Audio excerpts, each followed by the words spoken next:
Eu vou conversar sobre esse tema, sobre o ambiente educacional, sobre vestibular.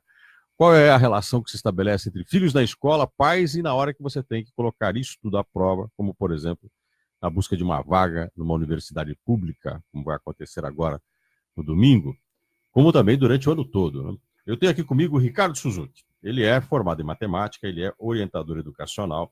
Ricardo é defensor de um projeto, inclusive, de mudar a forma de agir e educar com a nova proposta de escola. Mas, enfim, vamos conversar um pouquinho com o Ricardo. Eu vou chamar de professor Ricardo, pode ser? Pode ser. Como o professor Suzuki. Acho que o pessoal vai conhecer Mas mais. com o professor Suzuki. Antes de mais nada, bom dia. Bom dia. Nós estamos aí com o vestibular no domingo. As famílias com a expectativa enorme, alunos também. Como lidar com a competitividade com essa geração? Sabe, Gilson, isso é uma das coisas mais complicadas hoje, né?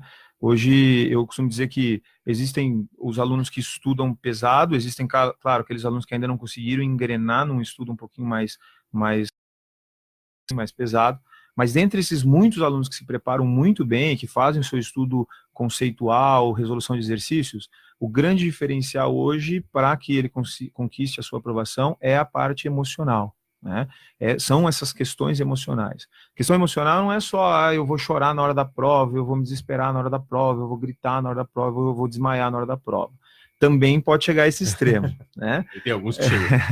Mas a questão emocional que eu digo é o dia a dia mesmo, né? Desde aquela coisa do agora eu vou para o terceirão, agora eu vou para o meu cursinho, hoje em Maringá com os processos de avaliação seriada, né, com o PAS, desde que o aluno entra no ensino médio, ele já começa a ser testado pela universidade, né? Ele já começa a caminhada dele rumo à universidade.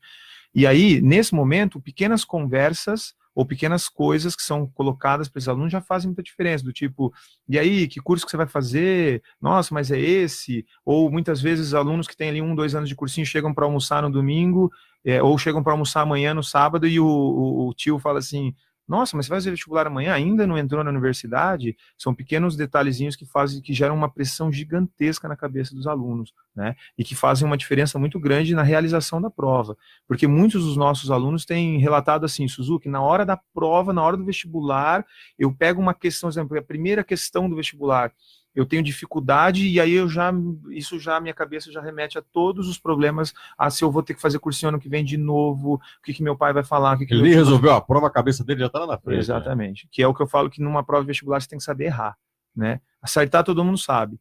O diferencial numa prova de vestibular é você saber errar. É você ter certeza que você vai errar e que o teu erro de uma questão que realmente você não sabe não pode afetar as outras questões, aquela que você sabe. E acontece muito. Tem alunos que têm potencial, às vezes, para fazer 550, 560 pontos, e no resultado vestibular vem 450, 400, questões assim absurdas, de 150, 200 pontos de diferença do potencial, porque as primeiras dificuldades que se impõem na prova, ele já perde completamente a parte emocional. Bom, professor, então vamos pensar o seguinte, professor. Eu tenho, às vezes, um aluno muito bem preparado, tem lá várias horas de estudo por dia. Aquele típico aluno, claro que eu estou usando aqui até uma forma simbólica, que vai fazer medicina. Sim. Estudo. Ele pode colocar tudo a perder com a questão emocional. Com certeza. Nesses 8 anos que eu venho acompanhando mais de perto essas questões, né, como orientador, como coordenador, eu já vi muitas histórias de alunos que demoraram ali 1, 2 anos, ou que às vezes, infelizmente, até chegaram a desistir do curso que queriam pelas questões emocionais, né, porque não conseguiram aguentar isso e em determinado momento chegam num limite que eles falam, e chegam a adoecer, né, tanto física quanto psicologicamente. Eu costumo dizer que tem algumas viroses, alguns problemas estomacais que acontecem somente em julho e dezembro, né? Então são vírus e bactérias aí que obedecem um ciclo que sempre acontece às vésperas do vestibular da UEM ou às vésperas de vestibulares importantes. Agora eu vou lhe fazer uma pergunta.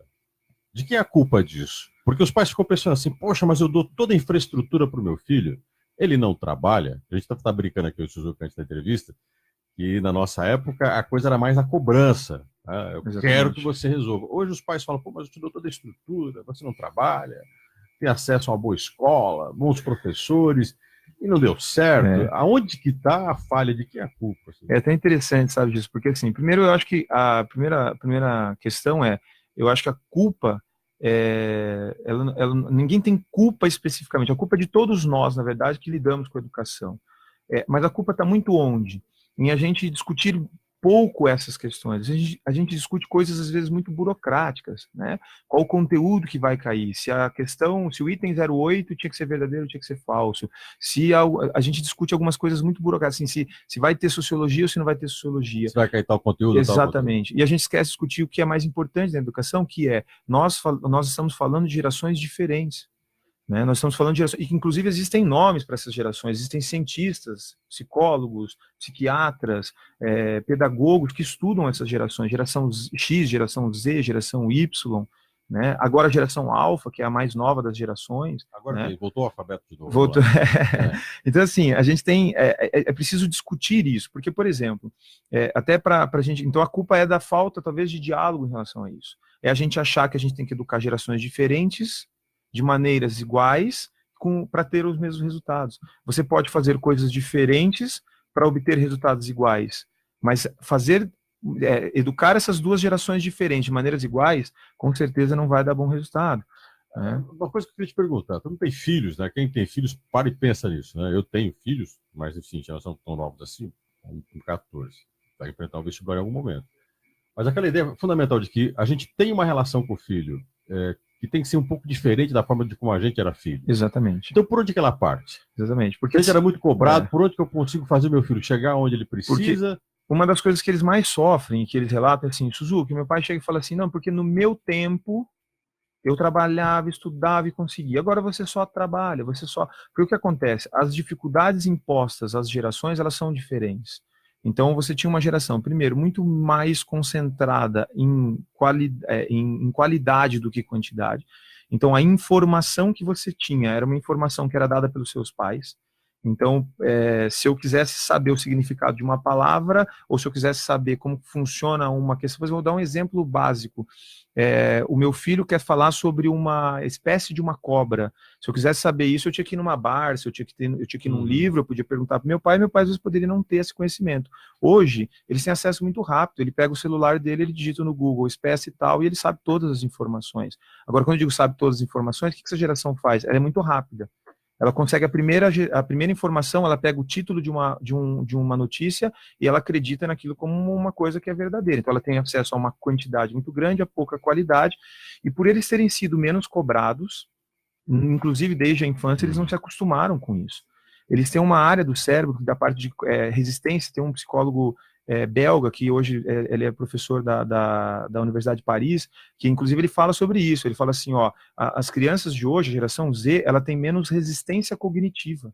Então eles são muito impulsivos, mas eles têm dificuldade de parar e pensar, faz sentido isso? Então eles se emocionam, o pai cobra, não, porque se você não fizer, o ano que vem você vai ter que trabalhar. Ele sente a carga emocional da cobrança. Exatamente. Então nós, o que nós fazíamos? O nosso pai chegava e dizia, se você não passar no vestibular, ano que vem você vai ter que trabalhar. Se você não passar no vestibular, ano que vem você vai fazer isso, você vai fazer aquilo. E nós sentimos isso como um desafio. Isso. Primeiro porque nós acreditávamos que nossos pais realmente fariam isso. E hoje, nessa geração, às vezes os pais eles têm ameaçado e não têm cumprido algumas dessas coisas. Até aquela coisa do cara, você tá falando isso, mas não vai fazer. Mas não vai fazer. Só que ele se sente pressionado. Apesar de às vezes, ter a noção de que de repente nem vai acontecer, ele se sente muito pressionado, ele fica com medo. Ele leva isso não como um desafio, ele leva isso como uma pressão muito grande. Então ele chega na hora uma crítica, por exemplo. Exatamente. Ele leva como uma crítica e ele chega num momento que ele fala assim, putz, eu não... Ele chega num momento da prova e fala assim, eu não estou aguentando mais isso. Né? Então ele acaba passando ele acaba tendo a situação de às vezes desistir durante a prova, de sair da prova e falar, não vou conseguir, ou às vezes fazer uma redação ruim, por exemplo, num segundo dia de prova. Para encerrar nossa conversa, uma última pergunta, eu tenho 1 minuto para a gente responder isso. Como é que o pai deve agir objetivamente agora, domingo? Tem alguns pais que vêm lá, né, de outra cidade, ficam com os filhos no hotel aqui em Maringá, levam o filho para fazer o vestibular logo cedo, ficam lá esperando o filho terminar a prova, e no dia seguinte, né, os 2, 3 dias de vestibular, vai fazer isso. Isso está certo? Até onde um pai filho deve agir nesse momento de uma avaliação? Qual dica não se dá, mas enfim, qual seria a melhor forma de tratar esse momento, que é o momento do vestibular? Essa geração ela precisa muito, sabe, disso, do apoio, né? Essa geração ela precisa do apoio. Se o pai tem consciência de que o filho se dedicou o ano inteiro, é preciso dar um apoio no sentido de, ó, filha, nós sabemos o que você fez, nós temos o apoio total, vamos tentar, vai lá, você vai conseguir, você vai conquistar o seu objetivo. Evitar na saída da prova questionar muito, e aí, como é que foi? Conseguiu ou não conseguiu? O aluno não sabe, é uma prova, por exemplo, primeiro dia 40 questões somatórias, o aluno sai da prova sem ter exata noção de questão de pontuação, né? Então é muito importante dar este apoio, falar, ó, eu sei o que você fez, nós estamos aqui justamente porque nós acreditamos naquilo que você desempenhou durante o ano. Vá, faça o teu melhor e vamos cuidar assim, sabe? Nós vamos te dar o suporte caso a coisa não aconteça da forma como a gente imaginou que ela possa acontecer. Estilo, estamos do seu lado, independente do que aconteça. Exatamente. E essa geração precisa muito disso. Professor Suzuki, muito obrigado por esta conversa aqui na CBN. Imagina. Eu conversei com o Ricardo Suzuki, que é formado em matemática, ele é orientador educacional, e conversou um pouco sobre essa geração que ele chama de geração Z, diz até que até a geração alfa, e que ela precisa de apoio, diálogo, e de que ela precisa principalmente trabalhar a emoção mais do que o conteúdo. 11:01.